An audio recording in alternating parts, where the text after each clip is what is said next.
ओम शांति। रूप बसंत spiritual father, संगम युग पर आकर हम बच्चों का गाइड बनते, हमारा ज्ञान रत्नों से श्रृंगार कर हमें वापस जाने की राह दिखाते और राजयोग सिखलाकर इस योग्य बनाते कि हम नई दुनिया में जाकर परिज़ादे बन जाएं। आइए रिवाइज़ करते हैं आज के 28 अक्टूबर 2021 के बाबा के महावाक्यों को। बाबा हम बच्चों को कौन सी बातें समझाते हैं? भगवान एक शिव है, हम दूर देश के रहने वाले हैं, शांति धाम को निर्वाण धाम भी कहते हैं। बाप और हम बच्चे शांति धाम के रहने वाले हैं। यह ड्रामा है, इनका नाम है हार जीत का खेल, दुख सुख का खेल। हम अविनाशी आत्मा हैं, परम धाम में रहने वाले हैं, वहाँ से आते हैं पाठ बजाने।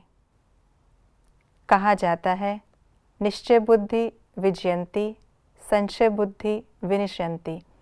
संगम युग पर हम पक्के ब्राह्मण आत्माओं को पूरा निश्चय है कि हम कौन हैं, बाप कौन है।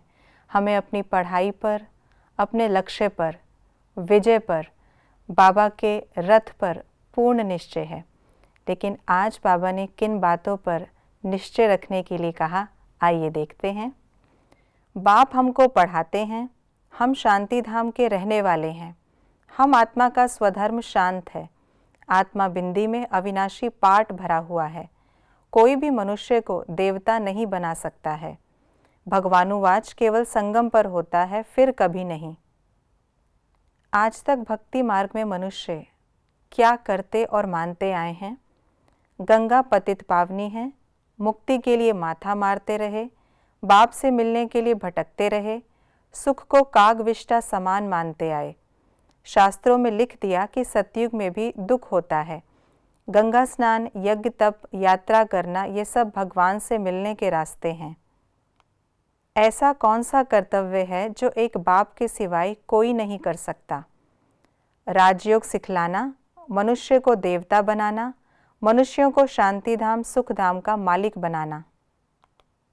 शिव बाबा को याद करने से हमें क्या फ़ायदे होते? खुश रहेंगे, उड़ सकेंगे, पवित्र बनेंगे, ऊंच पद पाएंगे, राजाई मिलेगी, घर पहुंच जाएंगे, सतो प्रधान बनेंगे, कमाई जमा होगी, वर्षा याद आएगा। सतयुग में क्या होगा और क्या नहीं? बहुत धन, थोड़े मनुष्य, निरोगी शरीर, बहुत सस्ताई, सतो प्रधान शरीर, दुख का नाम नहीं, देवी देवताओं का राज्य, अन्न की परवाह नहीं होगी, 21 जन्म स्वर्ग के परिज़ादे बनेंगे। बाबा के जो बच्चे ज्ञान की अधिक धारणा नहीं कर पाते, उन्हें कौन सी 3 बातों पर ध्यान देना है? हम आत्मा शांति धाम की रहने वाली हैं, फिर हम सुख धाम में आते हैं, फिर आधा कल्प के बाद रावण राज्य शुरू होता है तो विकारी बन जाते हैं। हमें किन बातों की धारणा करनी है?